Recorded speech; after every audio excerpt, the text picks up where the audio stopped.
Welcome back, ladies and gentlemen. It is another normal game sent in by you, the fans, too. Lifesaglitchtv at gmail.com. Mr. Maximus Black. Yes. Hit me up with the sound of putting in your hop sing order after a long week at school and having them deliver it only to find out that it's the wrong order. Yeah, can I get a combo number B with beef fried rice, an extra egg roll, and you know what? Make it 2 extra egg rolls. All right, comes to my door. Okay, guy walks up. Okay, this is great. Oh, awesome. I can't wait to get into this Chinese food. It's fantastic. 1 second here. Let me open up this bag. Here. Yo. Oh, you smell? Wait a sec. Oh, no. Oh, no! Oh, hell no! Oh, what the fuck? Chicken fried rice? Oh, no! Son of a bitch! No extra egg rolls? Oh, well, there's beef and broccoli. I'm going to go ahead and eat this, though. I'm going to go ahead and eat this beef and broccoli. As long as the beef and broccoli is there, we're good. You're gonna be okay. We'll be all right. We're good. We'll be all right. Down here in the bottom left, we've got the red Protoss, SumTinggWong.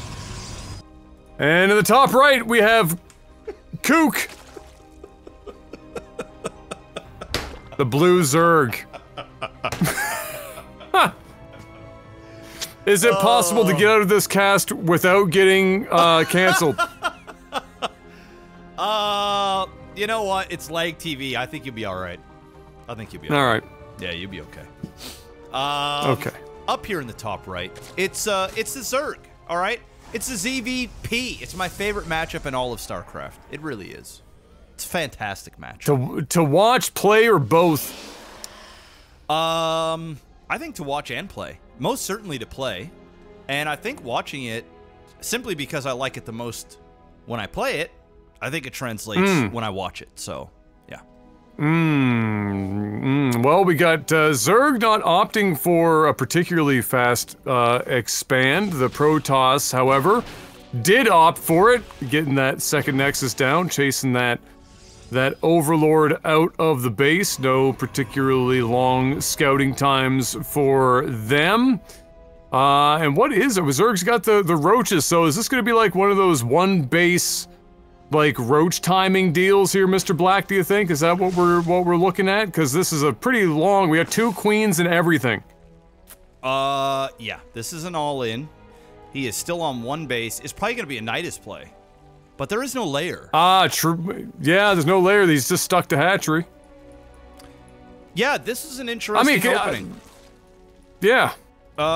There's the layer. Okay, so there's okay, there it is. All right. Oh, okay. I think it's going to be a 1 base Nidus. I don't know why he just won't put down a secondary hatch. Even if you don't plan to drone it up, it's at least good for macro purposes. And then, you know, you could drone up a little bit. I just don't see the benefit of just staying on a 1 base as a Zerg. Like, even if you invest 300 minerals, you can still get a lot more done. And if Protoss scouts this out, like, he's just gonna be ready. It's just gonna be shield battery central over here, and there's a 0% chance the Zerg can win. But with the layer going down, a second Evo chamber, looks like he's just gonna be double upgrading. I don't know if he's just planning to do 1 base and then run all the way down. We're gonna find out as soon as this layer's done, if he's gonna put down the Nidus. Yeah. I would say it's gonna be Nidus. Yeah, kind of. I mean, like, it's even if, like, I don't know how many, I don't recall how many we've watched, and I certainly don't watch enough higher level StarCraft to be able to understand if it is more common, but, like, a Zerg on 1 base without a macro hatch is kind of, is even extra risky, because typically, even if an all-in-ish attack goes well for a Zerg, they still need to be able to kind of reinforce, you know, the swarm of Zerglings that come up afterwards. And so not having an extra hatch to help produce as many Zerglings to do a follow-up attack or whatever as possible seems like a very risky maneuver. He has no scouting, like, he does not know anything No. He is completely flying blind. He don't give a shit. He's got a very specific, you know, build that he's going for. And he doesn't tell me that's not an expansion now. Okay, Wow. this is, I don't even know what to say anymore, Mr. Black. The Protoss is standard. He's got himself some charge lot legs. He's got himself some storm coming. He's got the high temps coming in. He's got that drop en route. And so, you know, we're seeing some more standardy stuff down here, but yeah, Zerg is in his own little world. Yeah, and you know, for those wondering right now, I've just got the his POV. It's just following all of his movements. It's quite nice. I don't have to do anything as a commentator. It's great. But yeah, no, this is just weird game. But it's okay. I like weird. Weird's okay. Weird is good. Can be good. Can be also really bad sometimes. But we're going fast High Templar. It's gonna be getting that storm action going. Already has storm upgraded. So it looks like we're going to be doing some hot drops.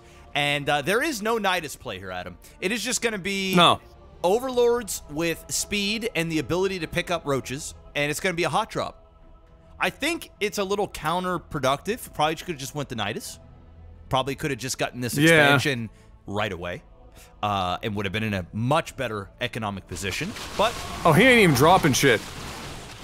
No, he's not, actually. He ain't dropping shit. He's just going right up the mid. There goes those two. The stalkers are down. He could kill that pylon and not have any more problems, but unfortunately waited too long, and those are big storms! Huge storms! You turn that into an Archon. He does just that. He's only got 2 gateways in here. These roaches can kill off this Archon before it even warps itself in. There it goes. 2 zealots coming through. Where is the drop? Where is the... Oh, there it is. He brought it back. He recalled it. Which I'm not against, because if he doesn't, he dies. Ooh. Oh, man, he walked back through it. He had a shower. Yikes. That was the best case scenario for SumTinggWong, if you know what I mean. There's actually no thing there. I just have to add something so I don't feel bad every time I say the name. But like cooc had a seriously huge window here. If I was cooc, and maybe I'm wrong by saying something like this, but I would have just walked in and pylon snipe. I was up the ramp. I see he's got 1 pylon power and everything. I just walk around and pylon snipe everything in the base, and then go back down and worry about attacking other shit, because now, well, SumTinggWong has got something right going on right now, and he's got the ability to back up all these units, and he's storming the everlasting shit out of cooc, giving him a lot more of a problem than he would have had otherwise. Come on, SumTinggWong! Why the fuck did you not pick up that Immortal? Come on, micro a little bit. Put the Immortal up here. That one Immortal could have torn a new asshole into these Roach and Ravagers. There you go, finally. He's doing something right. Holy jeez. God. Oh, why? Well, I mean, hey, he's got it, and here we go. Like we were talking about. Look, he didn't like. I guess he hasn't decided to continue to produce too many units, because really we're just seeing 2 or 3 at a time. Roaches make their way down here. What the production tab has nothing going on. He's got 1,000 minerals. He's got no gas. What happened to all of his gas? He's been running gas since the early game. What is he? Upgrades. How is he so? Okay, all right. Yeah, he's 2-2. He's just been pumping upgrades, which I'm not against. But he's switching to Zerglings now. Yeah, if he would have just put this hatch out earlier, he'd be in a totally different economic position right now. But he didn't do that. But that's okay. I still think that SumTinggWong here is ahead. He's got the tech. Oh, I agree. He's got 2 bases. He's got more workers. He's got High Templar. He can show that he actually can storm. He's pretty damn good at it.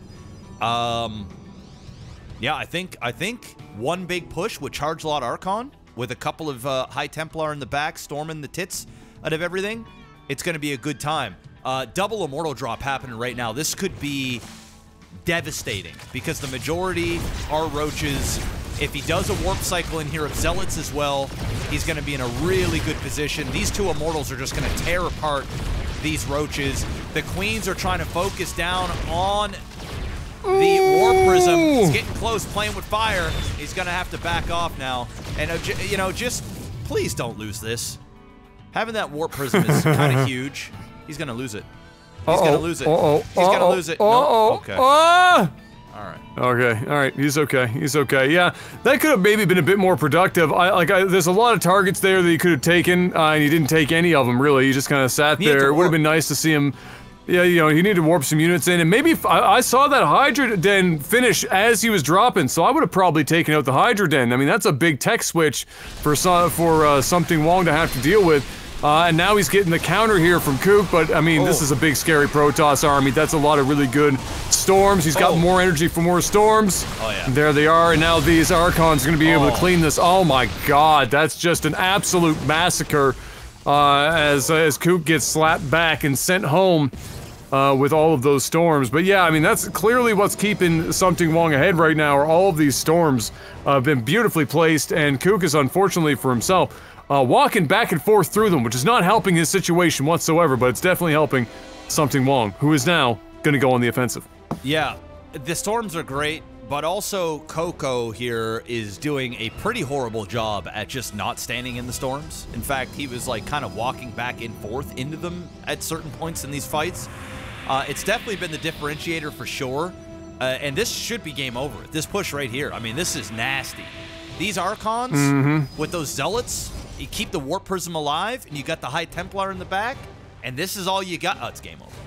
This is it. Even these Hydra ain't gonna do shit. Charge locks are too good. And his units are now in an Overlord, so this is just my god, that would be catastrophic. Yeah. Oh, it would be so bad. Don't do it to him. Actually do it. Actually do it to him. He's gonna see the army in rage. Please do it to him. I'm calling it. Please do it to him. Please do it to him. Alright, okay. Alright, yeah, well. Not even. You don't even need to. Oh, you didn't even. A move. GG. Boom. Good game. Hey. Good game. Yeah. Good solid game. Yeah. You know, cooc almost gave himself an opportunity despite the really awkward opening. But he just wasn't prepared to deal with those storms, like you were saying, you know, mentioned before. Walking back and forth through storms is not going to help your cause. And unfortunately, he was really good at walking back and forth through the storms, and that did a lot of extra, you know, on top of SumTinggWong hitting really good placement on the storms and being patient. He wasn't, you know, he wasn't spamming every high temp into one specific zone like you'll sometimes see people like kind of freak out that they have an opportunity and they just like slam the friggin', what is it, the T key 1,000 times and get the storms off. But he was very patient and good with it, so well done, good hold. Very good hold by SumTinggWong, and well responded. I was about to say if this game keeps going, we got to get a third base out, but never happened, and he secured the dub. Yeah, I don't have anything else to say except don't fuck up my Chinese order. Ever. Thank you.